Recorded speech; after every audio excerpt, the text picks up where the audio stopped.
नमस्कार दोस्तों, स्वागत करता हूं आप सभी को आपके अपने YouTube channel break free GK में। आज के सेशन में हम लोग जानेंगे झारखंड जनजाति शासन व्यवस्था को। झारखंड एक बहुजनजातीय राज्य है जिसमें कई तरह की जनजातियां निवास करती है और इन सभी जनजातियों की अपनी अपनी शासन व्यवस्था है, जिसे हम लोग जनजाति शासन व्यवस्था कहते हैं। सबसे पहले हम लोग जानेंगे हो जनजाति शासन व्यवस्था को। हो जनजाति शासन व्यवस्था जो है मुंडा मानकी शासन व्यवस्था के नाम से जाना जाता है, क्योंकि हो जनजाति मुंडा जनजाति की उप शाखा है और इन दोनों जातियों के शासन व्यवस्था के बीच मामूली अंतर है, इसलिए इसे मुंडा मानकी शासन व्यवस्था ही कहा जाता है। इन जनजातियों की शासन व्यवस्था को अंग्रेजों ने समाप्त कर दिया था और लगान वसूलना प्रारंभ कर दिया था, जिससे इनका शोषण भी होता था और इसके परिणाम स्वरूप हो और मुंडा जनजातियों ने मिलकर अंग्रेजों के विरुद्ध विद्रोह कर दिया।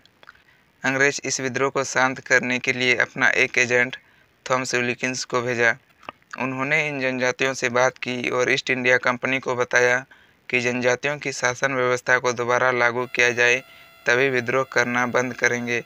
इसके परिणाम स्वरूप 1833 ईस्वी को विल्किंस रूल के द्वारा अंग्रेजों ने फिर से इस क्षेत्र में मुंडा मान की शासन व्यवस्था को पुनर्बहाल किया। तब जाके इन जनजातियों ने अंग्रेजों के विरुद्ध विद्रोह करना बंद किया। हो जनजाति की शासन व्यवस्था मूलतः दो स्तरों पर विभाजित किया जाता है। पहला स्तर होता है ग्राम स्तर पर, और ग्राम स्तर पर ग्राम पंचायत का गठन किया जाता है। दूसरा स्तर होता है परहा स्तर पर। परहा स्तर पर परहा पंचायत का गठन किया जाता है, जिसे पट्टी पंचायत भी बोलते हैं। सबसे पहले हम लोग जानेंगे ग्राम पंचायत को, जिसका गठन ग्राम स्तर पर किया जाता है। हो जनजाति के प्रत्येक गांव में एक ग्राम पंचायत का गठन किया जाता है। यह पंचायत ग्राम से जुड़े सभी महत्वपूर्ण मामलों पर निर्णय देने का कार्य करता है तथा ग्राम पंचायत की निरंतरता को बनाए रखने के लिए इसमें कई प्रकार के अधिकारी भी नियुक्त किए जाते हैं। ग्राम पंचायत के कुछ प्रमुख अधिकारी होते हैं, जैसे मुंडा जो है वह पंचायत का प्रमुख होता है, यानी कि ग्राम पंचायत का प्रमुख होता है और यह ग्रामीण शासन व्यवस्था का प्रमुख होता है तथा ग्राम से जुड़े सभी प्रशासनिक एवं न्यायिक कार्य संपन्न कराता है। यह सरना, शासन, अखड़ा जैसे महत्वपूर्ण सामाजिक स्थलों का देखभाल एवं प्रबंधन का कार्य भी करता है। दूसरा अधिकारी है डाकुआ, जिसे संदेशवाहक भी बोलते हैं। यह मुंडा का सहयोगी होता है तथा मुंडा के निर्णय एवं आदेश को गांव के प्रत्येक ग्रामीणों तक पहुंचाता है। तीसरी अधिकारी है तहसीलदार, जिसे राजस्व अधिकारी भी बोला जाता है। यह गांव का प्रमुख राजस्व अधिकारी होता है, जो नजराना या पेशकश की वसूली करता है। चौथी अधिकारी है देवरी, जिसे धार्मिक प्रधान भी बोलते हैं।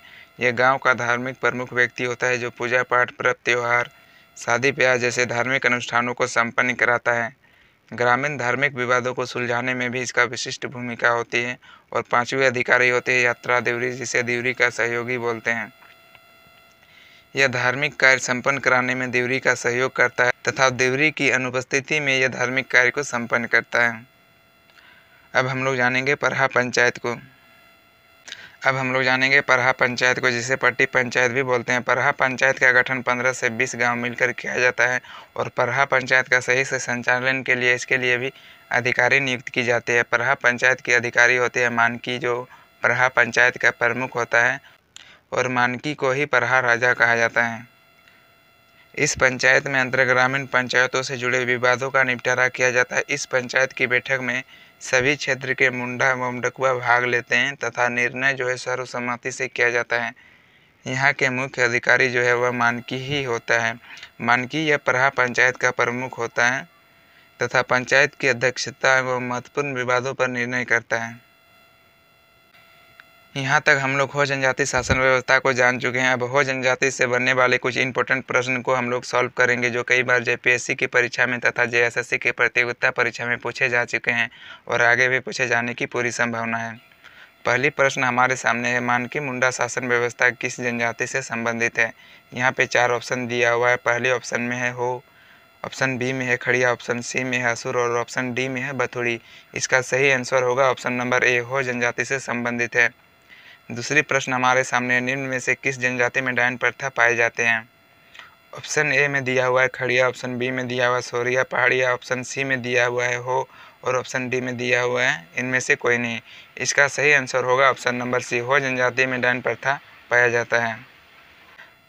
अगली प्रश्न क्वेश्चन नंबर 3 में हमारे सामने है, हो जनजाति का ग्राम प्रमुख किस नाम से जाना जाता है।